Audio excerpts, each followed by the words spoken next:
మాట వినాలి, మాట చెప్తే వినాలా?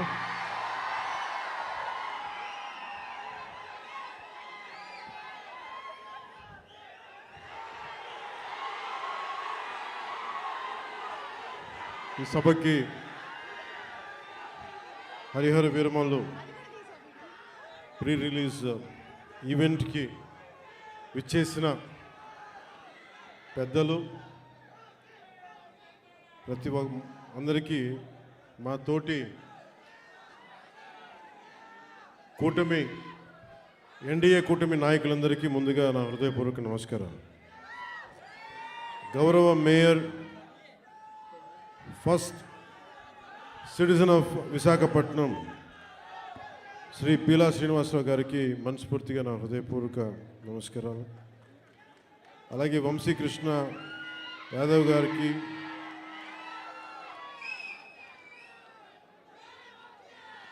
గానా వెంకటరెడ్డి నాయుడు గారికి, పంచకర్ల రమేష్ గారికి, పల్లా శ్రీనివాస్ గారికి, శ్రీ గంటా శ్రీనివాస్ గారికి, సీనియర్ నాయకులు, నాకు ఇష్టమైన మేధావి, సూక్ష్మంగా అన్ని అర్థం చేసుకోగలిగే సీనియర్ నాయకులు శ్రీ కొండతోల రామకృష్ణ గారికి,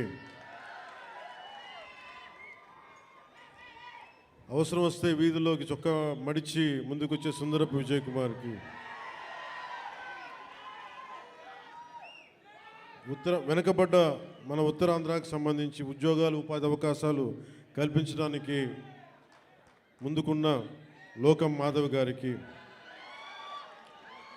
గౌరవ శాసనసభ్యులు మాడుగుల శ్రీ బండారు సత్యనారాయణమూర్తి గారికి, మాకు ఇష్టమైన శ్రీ తమ్మిరెడ్డి శివశంకర్ గారికి, కోన తాతారావు గారికి, శ్రీ దల్లి గోవిందరాజు గారికి, ప్రతి ఒక్కరికి, నాయకులందరికీ, పేరు పేరున వీర మహిళలకి, ప్రతి ఒక్కరికి, కూటమి నాయకులందరికీ పేరు పేరున హృదయపూర్వక నమస్కారాలు. ఇక్కడికి విచ్చేసిన నా అభిమాన, నీకు నాకు 2 గుండెల దూరం, అలాంటి మీకు నా హృదయపూర్వక నమస్కారాలు. ఒక 1000 మంది వస్తే 10 మంది కూటమి చేరితే ఎలాంటి పరిస్థితులు ఉంటాయో అనే పరిస్థితుల్లో ఎంతో శ్రమ తీసుకొని పోలీస్ అధికారులందరూ కూడా సహకరించినందుకు వారికి నా హృదయపూర్వక నమస్కారాలు చెప్పబోయే ముందు, మనకి ఈ వేదికనిచ్చిన vice chancellor Andhra university professor GP Rajasekhar గారికి నా హృదయపూర్వక ధన్యవాదాలు. అలాగే commissioner of police Visakhapatnam Shri Shanka Bagchi గారికి, Shri Harendra Prasad collector district magistrate Visakhapatnam, Shrimati Ajitha Vejandla DCP 1 DCP గారికి, మీడియా మిత్రులకి, పోలీస్ డిపార్ట్మెంట్లో ఉన్న ప్రతి ఒక్క మా కానిస్టేబుల్ సోదరులకి, మా SILకి, మా CA ఆఫీసర్స్కి, DSPలకి, ప్రతి ఒక్కరికి నా హృదయపూర్వక నమస్కారం. నాకు వైజాగ్, విశాఖపట్నం నాకు చాలా గుండెల్లో ఉన్నది. అంటే చాలామంది అనుకుంటూ ఉంటారు, ఈ పవన్ కళ్యాణ్ అనేవాడు ఏ ఊరు వెళ్ళినా ఆ ఊరిలో ఉంటాడని చెప్తాడేంటి అనుకుంటా ఉంటాడు.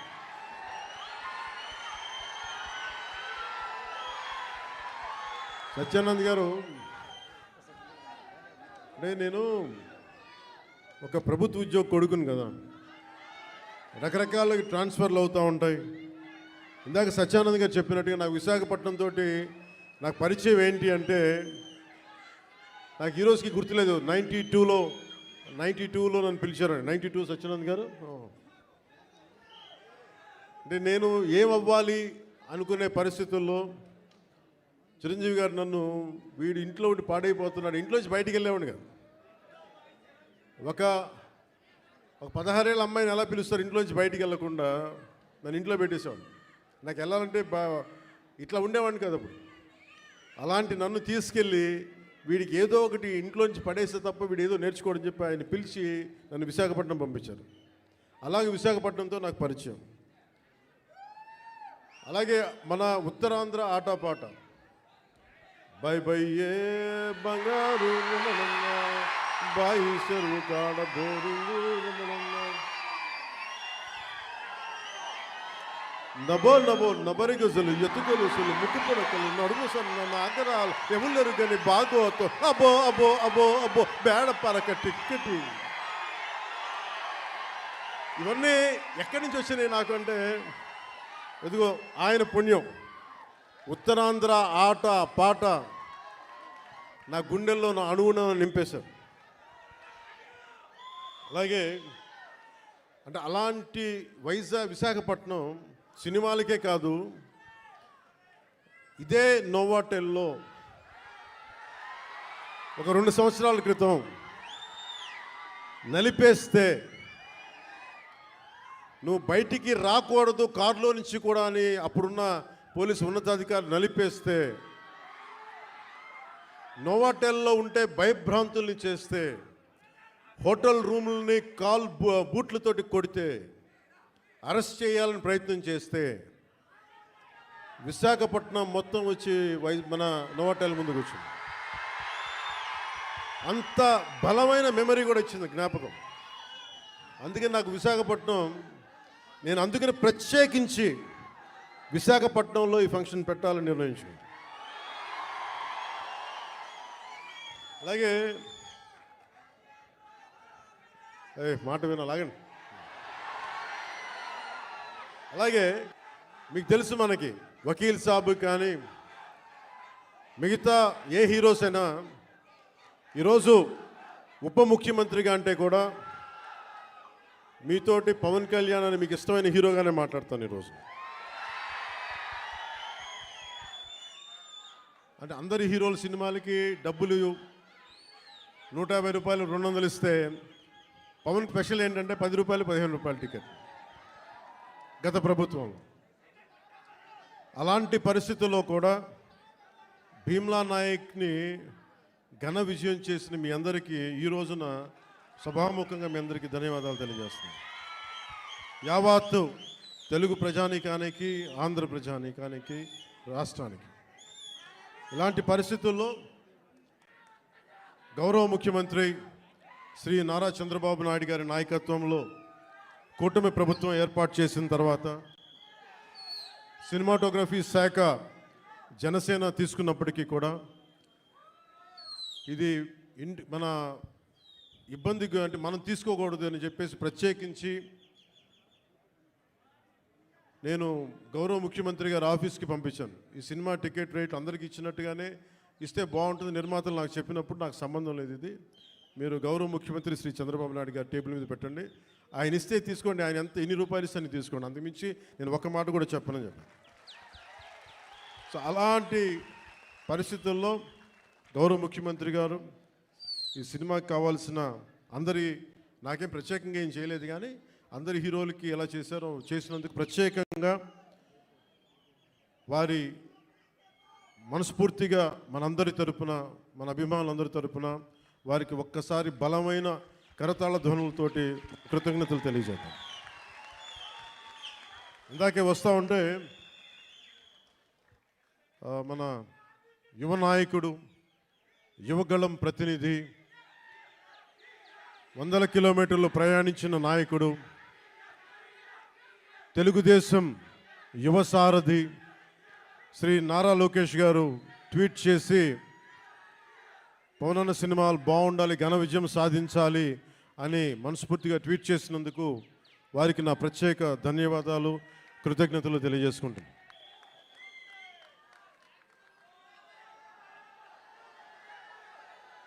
అలాగే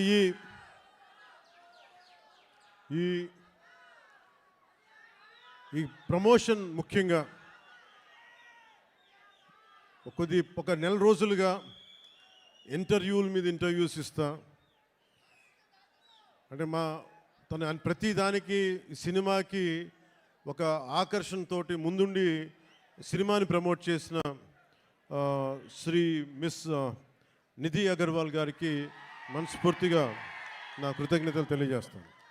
ఈరోజు నేను మీ ముందుకు వచ్చాను ఇలాగా.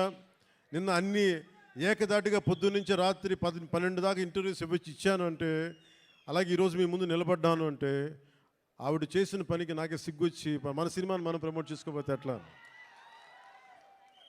నేనేం నమ్ముతానంటే, ఇదివరకు సత్యానంద్ గారికి తెలుసు, ఎప్పుడు మన ఫోటో లేదు మీరు వేయచ్చు కదా అప్పుడున్న సినిమా పత్రికల్లో అంటే, మన సినిమా మన ముఖాలు ఎవరు వేస్తారని చెప్పి నేను అడిగితే, మీరు ఇంకా పెద్ద హీరోకి అసలు ఇంకా మీరు హీరో కాదు కదా, మీరు హీరో కూడా పెద్ద హీరో కాదు, మీకు వేయమని చెప్పేవాళ్ళు.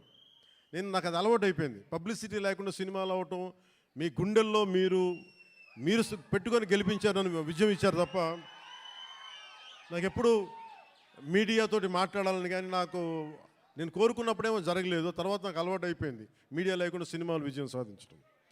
సో అలాంటిది నేను చాలా చాలా ఆల్మోస్ట్ ఒక 96లో అక్కడమ్మ ఇక్కడపై షూటింగ్ సినిమా రిలీజ్ అయింది.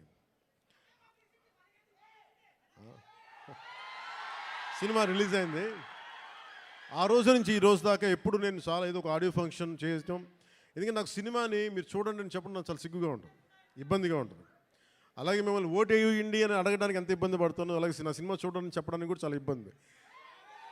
అందుకని నేను అంటే ఎప్పుడు నాకు ఇవ్వడమే తెలుసు కానీ నాకు అడగడం నాకు తెలియదు. ఒక డోలీలకి వెళ్ళే గ్రామాలకి రోడ్లు వాళ్ళు అడగకుండా నేను వేయించగలను. మన ప్రత్యర్థులు మన తిట్టిన పార్టీ సర్పంచులకు కూడా సమానంగా డబ్బులు పంచగలను ప్రతి సర్పంచ్కి. సో నాకు ఇవ్వడమే తెలుసు కానీ అడగడం తెలియదు. కానీ నేను అడగక్కర్లా, మీరు ఇస్తారని నాకు తెలుసు. అలాంటిది cinema I love you to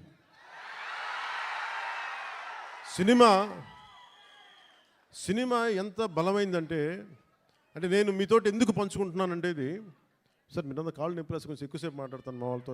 కొంచెం చైర్స్ వేయకూడదు, చైర్స్ వేయండి పాపం. ప్రతిసారి నేను మాట్లాడుతూ ఉంటే నలిగిపోతూ ఉంటే కొంచెం ప్రశాంతంగా కూర్చుంటాను. కొంచెం చైర్స్ ఉన్నాయా? కొంచెం చైర్స్ వేయించండి. నించోవాలా? కాదు, నేను కాదు, వాళ్ళు. అంటే నాకు విశాఖపట్నం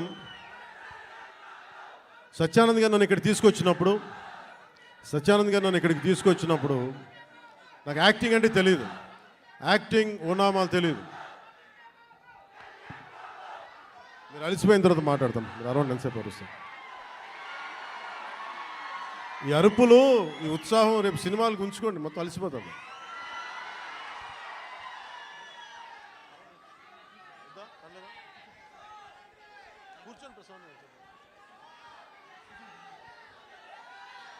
నేను మీతోటి నా అనుభవాలు పంచుకుంటాను. అంటే నేను మీరు ఇప్పుడులా కనిపించే సత్యానంద్ గారు నాకు పరిచయం అయ్యే టైంకి నాకు బయటికి 10 మంది మధ్యలోకి రావాలంటే చాలా ఇబ్బంది ఉండేది. రూమ్లోంచి బయటికి రావాలంటే సిగ్గుపడిపోయాడు, ధైర్యం ఉండేది కాదు. కానీ లోపల చాలా ఆలోచించేవాడిని. ఏదన్నా సరే బయటకు వచ్చి ఏదైనా మాట్లాడాలి, గొంతు పెగల్చాలి అంటే లోపల బిగుసుకుపోయేది, భయం వచ్చేది, గొంతంతా ఉండలు చుట్టుకుపోయేది. అలాంటి సమయంలో మా అన్నయ్య గారు అడిగారు, నువ్వు ఏమవ్వాలని ఉందరా అంటే, నేను చాలాసేపు ఆలోచించాను. జస్ట్ బతకాలి ఉందని చెప్పాలనుకున్నా. ఆ మాట అంటే కొడతాడని చెప్పలే, ఏదో తెలివితేటలు చూపించుకున్నా.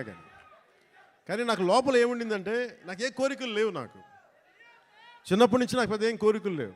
ఏదో మామూలుగా బతకడం తప్ప ఒక హీరో అవ్వాలనో లేదంటే సాధించాలనో లేదు. కానీ చిన్నప్పటి నుంచి ఉన్న ఒక్క మూల లక్షణం ఏంటంటే, అన్యాయం జరిగితే ఎదురుదాడి చేయాలని ఉంటుంది. నాకే జరగక్కర్లా, అలాగే సహాయం చేయాలనిపిస్తుంది.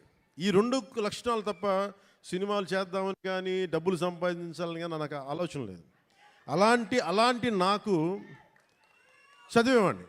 అలాంటి నాకు వీని ఇలా వదిలేస్తే ఎటు కాకుండా పోతాడని మా అన్నయ్య గారికి భయం వేస్తుందేమో. ఒక రోజున సత్యానంద్ గారిని పిలిపించి, ఆయన మంచుపల్లికి సినిమాలో ఆయన ఒక అసిస్టెంట్ డైరెక్టర్గా పనిచేస్తారంట. ఆయన పిలిపించి, ఈయన ఢిల్లీ నేషనల్ స్కూల్ ఆఫ్ డ్రామాలో ఆయన అక్కడ చాలా పాల్గొని నేర్చుకుని ఆయన అలాంటి వ్యక్తిని తీసుకొచ్చి నాకు అప్పచెప్పి నన్ను ఆయనకి అప్పచెప్పి చేయమన్నారు. ఆయనకి నేను ఎంత ఇబ్బంది పెట్టేవాడినంటే, మీరు ఒకసారి రండి సత్యానంద గారు, మీ కష్టాలు చెప్తాను. ఇప్పుడు దాకా తెలియదు కదా ఎవరికి నేను ఆయన ఎలా ఇబ్బంది పెట్టేవాడిని. ఆయన వచ్చి కూర్చొని చాలా డైలాగులు చెప్పేవాళ్ళు. బాబు మీరు ఇలా చదవండి, ఇలా రాయండి అని చాలా పేపర్లు ఇచ్చేవాళ్ళు. నేను రూమ్లో తీసుకెళ్ళామండి. మనం ఒక పని చేద్దాం సార్, అలా బయటికి వెళ్దారండి అని చెప్పి, మా అన్నయ్య తిడతాడని చెప్పి బయటికి తీసుకెళ్ళి, సార్ రేపు చేద్దామండి, ఈరోజు కొంచెం అలవాటు చేసుకుందాం. మళ్ళీ ఈయన కూర్చోబెట్టి చాలా పెద్దగా మాట్లాడేస్తే నాకు సిగ్గు అనిపించేది, కొంచెం చెమటలు పట్టేసాయి. అలాంటి నెమ్మదికి ఈయన మభ్య పెడితే మెడ్రాస్లో, చెన్నైలో పని జరగట్లా. ఒక నెల రోజులు చూశారు. ఈయనకి అర్థమైపోయింది, ఈయన ఇక్కడే ఉంచితే వీడు ఏ పని వీడు చెయ్యకపోగా నన్ను కూడా చెడగొట్టేస్తాను భయం వేసింది అనుకుంటా. ఆయన ఏమనేవాళ్ళు, చూస్తూ ఉండేవాళ్ళు. సో నన్ను ఫైనల్గా ఏం చేశారంటే, మా అన్నయ్య చిరంజీవి గారికి ఏం చెప్పారంటే, తమ్ముడిని నేను విశాఖపట్నం తీసుకెళ్తానండి, అక్కడ కొంచెం నాకు టీం అంతా ఉంటుందని. ఆయన తీసుకెళ్ళి నన్ను ఇక్కడ పడేశారు. మధ్యలో పడేస్తే నేను ఈయనంటారు కూర్చోబెట్టి నడిచే డ్యాన్సులు చేసే ఇవంటే నాకు సిగ్గుతో చచ్చిపోయేవాడిని. ఎలారా వీళ్ళందరూ యాక్టర్స్ అవుతారు, ఎలారా వీళ్ళందరూ చేస్తారు అనుకునేవాడిని. మరి మెల్లిగా నా చేత కొంచెం సిగ్గు, చిన్న మ్యూజిక్ ఫస్ట్ నాకు నేర్పించిందల్లా ప్రారంభించింది సరస్వతి నమస్తుభ్యం అనే ఒక ప్రార్థనతోటి నాకు నా నటనా శిక్షణ మొదలైంది. అందుకే సరస్వతి దేవికి అని నాకు ఈ రోజుకి గుర్తు. ఆయన సరస్వతి ప్రార్థన రోజు పొద్దున్నే చేయించి నాకు క్లాసెస్ పెట్టేవాళ్ళు, ప్రారంభించేవాళ్ళు.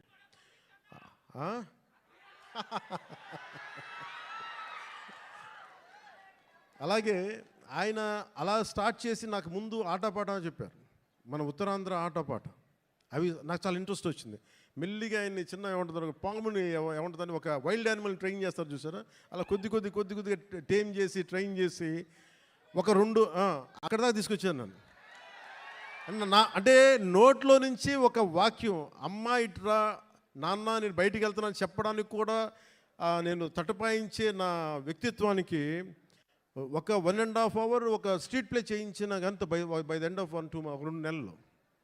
సో నన్ను అంత ట్రైన్ చేసి నేను నేర్చుకున్నది ఏంటంటే, నటన నేర్చుకోలేదు ఈయన దగ్గర, ధైర్యాన్ని నేర్చుకున్నాను ఈయన దగ్గర. అంటే నీకు ఏదైనా ఒక అభిప్రాయం ఉన్నప్పుడు నిర్భయంగా చెప్పడం చేసుకో. ఏమవుతావు, మహా అయితే ఫెయిల్ అవుతావు, ఏమవుతుంది. నాకు ఎందుకు ఆయన పాదాలకి ఈరోజు ఎప్పుడు నాకు అనిపించిన ఎందుకు ఇష్టం అని నమస్కారం పెడతానంటే, నాకు ధైర్యాన్ని నాకు పరిచయం చేసిన వ్యక్తి ఆయన. అంటే నీకు అభిప్రాయాలు 100 ఉండొచ్చు, లోపల భావాలు 1,00,000 ఉండొచ్చు, కానీ వాటి మీద నువ్వు ముందుకొచ్చి దాన్ని యాక్ట్ చేయకపోతే ఏం అవ్వదు అనేది నాకు ఆయన నోటితో చెప్పాల, ఆ ట్రైనింగ్ ద్వారా చెప్పారు. నేను అప్పుడు అనుకున్నాను నాకు యాక్టింగ్ అని నేను నేర్చుకోలేదు, నాకు జీవిత పాఠాలు నేర్పారు నా గురువు ఆయన. సో చిరంజీవి గారికి నేను ఏం చెప్పానంటే, 1 సంవత్సరం తర్వాత, అన్నయ్య మీరు ఇప్పుడు సినిమా తీయకపోయినా పర్లేదు కానీ నాకు జీవితంలో బతికే శక్తిని ఇచ్చేవి ట్రైనింగ్ వల్ల. నేను ఏ కూలి పని చేసుకునే బతికేస్తాను తప్ప నాకు యాక్టరే అవ్వాలని లేదు. నాకు చాలా సంతోషం. ఆ తర్వాత ఇక్కడమ్మాయి నన్ను తీసుకొచ్చారు. అలాగే వైజాగ్లో తీసుకొచ్చారు, వైజాగ్ స్టీల్ ప్లాంట్లో ఇక్కడను చచ్చిపోయేవాడిని సిగ్గుతో. అప్పుడు మళ్ళీ ఒక 6 months మనకి 1 year గ్యాప్ రాగానే మళ్ళీ యాజ్ యూజువల్ మన యూజువల్ సిగ్గు మళ్ళీ ముడుచుకుపోయాను మళ్ళీ. అలాంటిది నన్ను గోకులం సీత చేశాను, తర్వాత సుస్వాగతం చేశాను. నాకు ప్రత్యేకించి విశాఖపట్నానికి ప్రత్యేక అనుభవం ఏంటంటే, నాకు భీమిలీలో మాకు తెలిసిన వాళ్ళకి ఒక గెస్ట్ హౌస్ ఉండేది, నన్ను అక్కడ ట్రైనింగ్ చేసేవారు వీళ్ళందరూ. సో నాకు అందుకు భీమిలీ కానీ మన ప్రాంతాలు కానీ మన సర్క్యూట్ గెస్ట్ హౌస్ మనం ప్రాక్టీస్ చేసేదాం. ఒక సంగం శరత్ ఓనర్స్ గెస్ట్ హౌస్ ఒకటి ఉండేది, అక్కడే మ్యాక్సిమం ట్రైనింగ్ క్లాసెస్ అని సాయంత్రాలు పూట. మార్నింగ్ ఏమో భీమిలీ, సాయంత్రాలు సంగం శరత్. ఇప్పుడు ఇవన్నీ చెప్పాను అనుకోండి, ఈ పవన్ కళ్యాణ్ ఏ ఊరు వెళ్ళినా కనిగిరి వెళ్తే కనిగిరిలో పెరిగానంటాడు, వైజాగ్ వస్తే వైజాగ్లో పెరిగానంటాడు. కానీ నేనేం చేస్తాను, అందుకే నా పేరు పవనం. నేను తిరుగుతూ ఉంటాను, వెళ్తూ ఉంటాను. మనం పవనాలైతే అవి కూపస్థ మండూకాలు ఇలాగే మాట్లాడతారు. బావిలో కప్పలు గిరిగిసుకొని కూర్చుంటే వాళ్ళకి అర్థం కావు. పవనం తాలూకు శక్తి వాటికి అర్థం కాదు. పవనం సర్వంతర్యామి. సో అలాంటి నన్ను ఈరోజు సినిమా మేకింగ్ మీద కానీ వీటన్నిటి మీద అవగాహన వచ్చింది అంటే, నాకు నా గురువు ఇచ్చిన నూరిపోసిన ధైర్యం. ముందుగా నాకు ఈరోజు మీ ముందు నిలబడగలుగుతున్నాను అంటే నాకు మా అన్నయ్య చిరంజీవి గారు నన్ను ఇచ్చిన ఆయన నమ్మారు. మా వదిన నన్ను నమ్మింది. సో వాళ్ళు ఈరోజు నేను మేము ఎందుకు వస్తున్నాను, ముఖ్యంగా వాళ్ళిద్దరికీ నేను మనం గెలిచిన తర్వాత కూడా ఎందుకు నా శిరస్సు తీసి వాళ్ళిద్దరి పాదాలకి పెట్టానంటే, మనకి గుండెలకి హత్తుకున్న వాళ్ళకి, మన బాగుని కోరుకునే వాళ్ళ పాదాలు కాక ఇంకెవరికి నమస్కరిస్తాం. మనకు కనిపించే దేవుళ్ళు వాళ్ళు, మనకు కనిపించే దేవుళ్ళు మా గురువే మనకి దైవం. సో ఇలాంటి సమయంలో నాకే అనిపించింది, మన ఏదో సినిమా, ప్రతి ఒక్క సినిమా కృష్ణవంశీ గారి సినిమాలు చెప్తూ ఉంటారు కదా, 30 years ఎక్స్పీరియన్స్ అండి ఇక్కడనే. ఇంకొక సంవత్సరం దాటితే మనం కూడా కొంచెం చెప్పచ్చు 30 years ఎక్స్పీరియన్స్ ఇక్కడ. తమాషాలు కూడా 30 years ఎక్స్పీరియన్స్ రాబోతుంది, వెయిట్ చేయండి. అంటే 96లో రిలీజ్ అయింది. సో దీంతో పాటు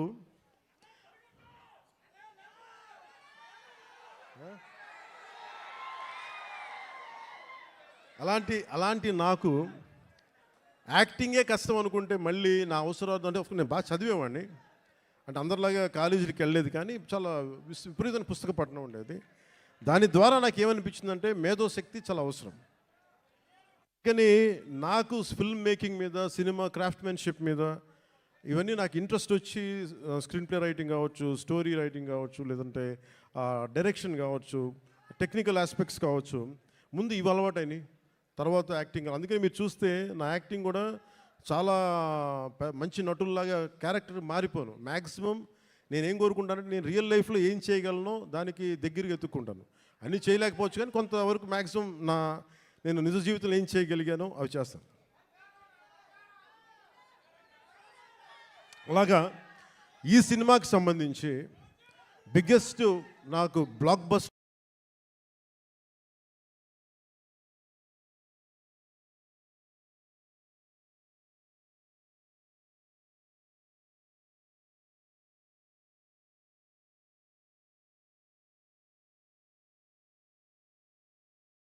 ఇచ్చిన ఏఎం రత్నం గారు కుష్ లేని కోరికతోటి, డైరెక్టర్ క్రిష్ గారు ఒక 2019 ఇప్పుడు 18 ఆ సమయంలో నాకు ఒక కథ చెప్పి, అది నేను 2019లో ఓడిపోయిన తర్వాత ఈ సినిమా ఒక్క నిమిషం ఇబ్బంది కొంచెం చాలు ప్లీజ్ సార్, అది వినాలి, మనవాడు చెప్తున్నాడు, అది వినాలండి. అంటే ఇలాంటి సమయంలో నాకు ఒక కథ చెప్పి, ఒక పీరియడ్ ఫిలిం అని చెప్పి చాలా ఇబ్బందులు పడ్డాం. అది 2 కరోనా సీజన్స్ వచ్చినాయి, 2 కరోనా వేవ్స్ వచ్చినాయి, నలిగిపోయాం. తర్వాత మీకు తెలుసు విశాఖపట్నం గొడవలు, తర్వాత గౌరవ ముఖ్యమంత్రి గారిని మనకి రాజమండ్రి ఎపిసోడ్ మీకు తెలుసు. వీటన్నిటి వల్ల సినిమా 3వసారి మన రాజకీయ పరిస్థితుల్లో లేట్ అయింది. అందుకని ఈ సినిమా ప్రత్యేకించి వచ్చినప్పుడు నేను ఉప ముఖ్యమంత్రిగా బాధ్యతలు తీసుకున్న తర్వాత కూడా సడన్గా మన పార్టీ ఆఫీస్ కోతవేటు దూరంలో ఉన్న అక్కడ ఉన్న స్థానికంగా మనం మిడ్ వ్యాలీ స్టూడియోస్లో మిడ్ వ్యాలీ స్థలాన్ని స్టూడియోగా మార్చుకొని నేను ఈ సినిమాని, ఓజీని రెండింటిని కంప్లీట్ చేశాను. అంటే ఎక్కడా కూడా మనం తీసుకున్న శాఖలకి ఇబ్బంది లేకుండా, అది పంచాయతీరాజ్ శాఖ కావచ్చు, ఫారెస్ట్ డిపార్ట్మెంట్ కావచ్చు, ఎన్వైర్న్మెంట్ కావచ్చు, వీటన్నిటికీ ఇబ్బంది కలగకుండా ఈ సినిమాని ఫినిష్ చేశాం. మధ్యలో ఈ మూల కథని కానీ